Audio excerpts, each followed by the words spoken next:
हाँ स्टूडेंट्स, एक पोइम दो क्वेश्चन। इस थ्योरी में आज हम एक जो पोइम है वो इम्पोर्टेंट है, किड्स के द्वारा लिखी गई है, ए थिंग ऑफ ब्यूटी। कविता की समरी आप लोगों के दिमाग में होनी चाहिए। किड्स जो है वो दो प्रकार की सुंदरता, दो प्रकार की ब्यूटी के विषय में आप लोगों की उस बुक में लिख रखी है, का वर्णन करता है। एक तो मैन मेड ब्यूटी और एक नेचुरल ब्यूटी। ठीक है, दोनों ही ब्यूटी जो हैं वो मानव के लिए बहुत ज़्यादा फायदे की चीज़ हैं, अच्छी चीज़ हैं। कवि कह रहा है कि सुंदरता को प्रिजर्व करना जरूरी है। यहाँ पर दो क्वेश्चन में एक क्वेश्चन तो निश्चित रूप से बार बार मैं आप लोगों को बताता हूँ कि सेंट्रल आइडियाज का लेना है, चाहे सेंट्रल आइडियाज कह दो, चाहे थीम कह दो, चाहे मैसेज ऑफ द पोएम कहो। ठीक है, दो क्वेश्चन में पहला क्वेश्चन है आप लोगों के सामने ब्लैक बोर्ड पर लिखा हुआ है, बढ़िया तरीके से, बहुत ही इजी लैंग्वेज में, कि आप दो बार अगर इसको केयरफुली पढ़ते हैं तो निश्चित रूप से आप इस क्वेश्चन को, इस आंसर को लिख पाते हैं अपनी परीक्षा में। बाकी इस बार बार एक ही बात करनी है कि अगर पोइट्री का कोई भी क्वेश्चन आपके एग्जाम में आता है और आपके अंडरस्टैंडिंग से बाहर का है, तो सेंट्रल आइडिया से रिलेटेड अगर चीज लिखते हो ना आप, तो निश्चित रूप से उसमें आप 90% तक सही साबित होते हो। देखिए क्वेश्चन क्या है, दो क्वेश्चन को एक क्वेश्चन बना करके लिखा है, what is the central ideas message of the poem. कविता का केंद्रीय भाव क्या है, उसका मैसेज क्या है, नंबर एक। दूसरा है, how is the thing of beauty effect us. सुंदर वस्तु हमको किस तरीके से प्रभावित करती है। How is a thing of beauty, सुंदरता की एक वस्तु या एक सुंदर वस्तु किस तरीके से अपने को इफेक्ट करती है, प्रभावित करती है। बिंदु के रूप में लिखा है 1 2 3 4, लास्ट में हम अपने विचार लिख रहे हैं।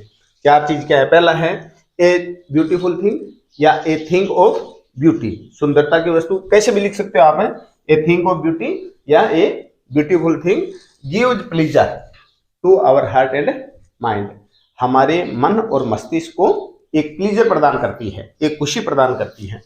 ए beautiful thing gives pleasure to our heart and mind. अगर यहाँ पर थोड़ा सा परिवर्तन करना चाहो तो ये भी लिख सकते हो, a beautiful thing gives us the pleasure to our heart and mind. इसके आगे द आर्टिकल मिलेगा। सुंदर वस्तु हमारे मन और मस्तिष्क को एक प्रकार से क्या प्रदान करती है, प्रसन्नता, खुशी प्रदान करती है, प्लेजर देती है। दूसरा है number 1, number 2, it gives A quite shelter, ये एक शांत पनाह प्रदान करती है, आश्रय प्रदान करती है। It gives A quite shelter A sleep full of sweet dreams, एक सुंदर सपनों की नींद, एक शांतिपूर्ण पनाह है और एक अच्छा स्वास्थ्य प्रदान करती है। सुंदर वस्तु यानी जिस चीज को देखने से मन को प्रसन्नता मिले, उस ब्यूटी की बात कर रहा है। और स्पेशली किड्स जैसा जो पोएट ऑफ नेचर है, प्रकृति का कवि है, वो प्रकृति की चीजों को ही सुंदरता की चीजें बताता है, जिसमें सुंदर पहाड़ियां हैं, सुंदर वैलीज हैं, सुंदर रिवर्स हैं, राइजिंग सन है, ये सभी चीजें जो हैं उनको उन सुंदरता की बात कर रहा है वो। थर्ड पॉइंट है, it removes the bad effect of ugly things from our mind and heart, हमारे हृदय पर बुरी वस्तुओं की जो प्रभाव है, बुरे प्रभाव हैं, उन प्रभावों को रिमूव करती है। कौन, ए थिंग ऑफ ब्यूटी, एक सुंदरता की वस्तु। It removes the bad effect of ugly things from our heart and mind, आगे लिख सकते हो from our heart and mind, हमारे मन और मस्तिष्क से बुरी वस्तुओं के प्रभाव को एक थिंग ऑफ ब्यूटी रिमूव करती है, मिटाती है बुरे प्रभाव को। इट गिव्स अस होप, यह हमें उम्मीद प्रदान करती है, आशा प्रदान करती है, in the face of sadness, उदासी के क्षणों में, उदासी के समय में। It gives us hope in the face of sadness, उदासी के क्षणों में जब हम उदासी का हमारा सामना होता है, तो उस उदासी को कौन रिमूव करता है, कौन दूर करता है, उम्मीद को कौन जगाता है, ए thing of beauty.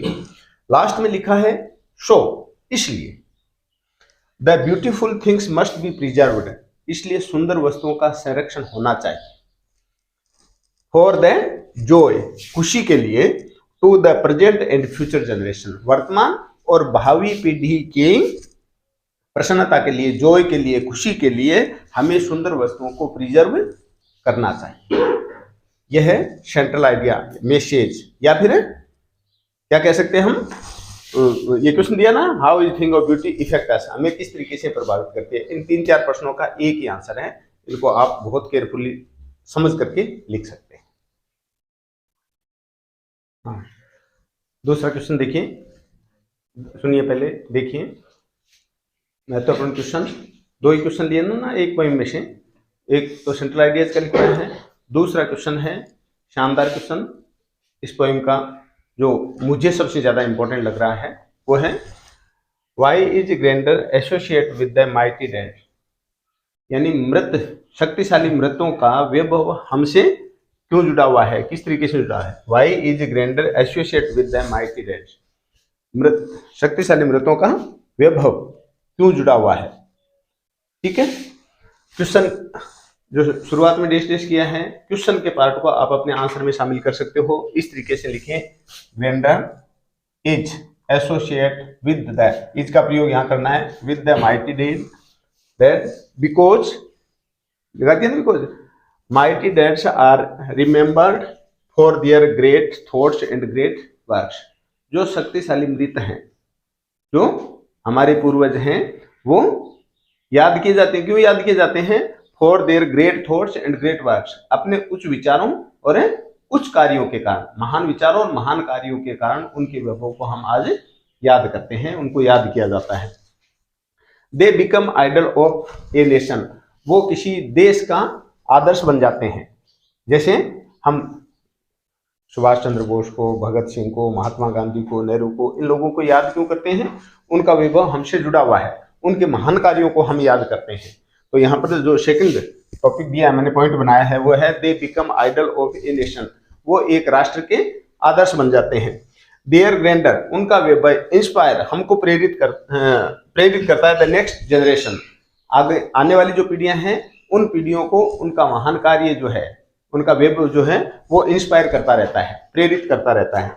Last and final चौथा पॉइंट है, their grandeur become a part of our memory, उनके महान कार्य या उनका वैभव हमारी मेमोरी में स्थायी हो जाता है या हमारी मेमोरी का पार्ट बन जाता है। Their grandeur become a part of our memory, उनका वैभव हमारे मानसिकता का, हमारे मस्तिष्क का या हमारी याददाश्त का एक हिस्सा बन जाता है। ठीक है, दोनों क्वेश्चन आपको बहुत अच्छे से याद करने चाहिए। तो मेरा सभी स्टूडेंट से एक ही बात कहना है, बार बार ना करना पड़े। अगर हमारी टीचिंग आपको अच्छी लगती है तो निश्चित रूप से चैनल को सब्सक्राइब करें और वीडियो को लाइक और शेयर जरूर करें। धन्यवाद। परीक्षा की तैयारी करें।